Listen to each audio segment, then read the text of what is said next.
আজকে ২৪ ঘন্টার জন্য আমি আর আমার বয়ফ্রেন্ড মিলে থাকতে চলেছি এই টেন্টটার ভিতরে। জানো, আমরা দুজনে কখনো এত কম জায়গার মধ্যে এত বেশি সময়ের জন্য কখনো থাকিনি। যেহেতু আজ সারাটা দিন এই টেন্টের ভিতরে থাকবো, তাই আমি কিন্তু আগে থেকেই সমস্ত কিছুর ব্যবস্থা করে রেখেছিলাম যাতে আমাদের কাউকেই বাইরে না বেরাতে হয়। আমরা জানো তো এই চ্যালেঞ্জটা খুবই একটা বাজে দিনে চুজ করেছিলাম। চ্যালেঞ্জটা করার সময় এত ওয়েদার চেঞ্জ হচ্ছিল মিনিটে মিনিটে, সেই কারণে আমাদের প্রচুর প্রবলেম হয়।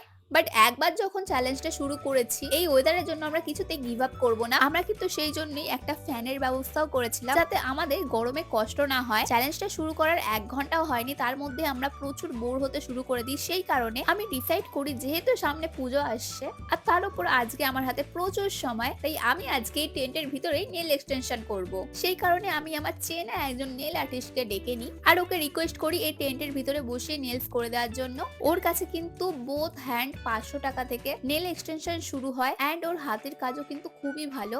আমি ওকে যেরকম করে দিতে বলেছিলাম ও কিন্তু আমাকে সেম টু সেম নেলস করে দেয়। নেলস করতে ২ ঘন্টা টাইম লাগছিল। সেই মোমেন্টে আমার বয়ফ্রেন্ড অর্ডার করে দিয়েছিল দুটো পিৎজা। অ্যান্ড এটাই কিন্তু আমাদের আজকে দুপুরের লাঞ্চ হতে চলেছে। লাঞ্চ করার পর আমার আরেকটা হাতে নেল এক্সটেনশন করতে বেশিক্ষণ টাইম লাগে না। আর গাইস, তোমরা জাস্ট ওর কাজটা দেখো। আমি ওকে জাস্ট এই ছবিটা দেখিয়ে বলেছিলাম আমাকে এই ধরনেরই করে দিতে, ও সেম টু সেম আমাকে নেলস করে দেয়। আমি কিন্তু ওর কন্ট্যাক্ট নাম্বার তোমাদের সাথে স্ক্রিনে শেয়ার করে দিয়েছি। তোমরা যারা যারা খুবই অ্যাফোর্ডেবল প্রাইসের মধ্যে নেল এক্সটেনশন করাতে চাও, তারা অবশ্যই ওর সাথে কন্ট্যাক্ট করে নিও। আর গাইস, আদৌ আমরা ২৪ ঘন্টায় টেন্টের ভিতরে একসাথে থাকতে পেরেছিলাম কি পারিনি, সেটা জানার জন্য আমাদের লং ভিডিওটা চ্যানেলে গিয়ে দেখে নাও।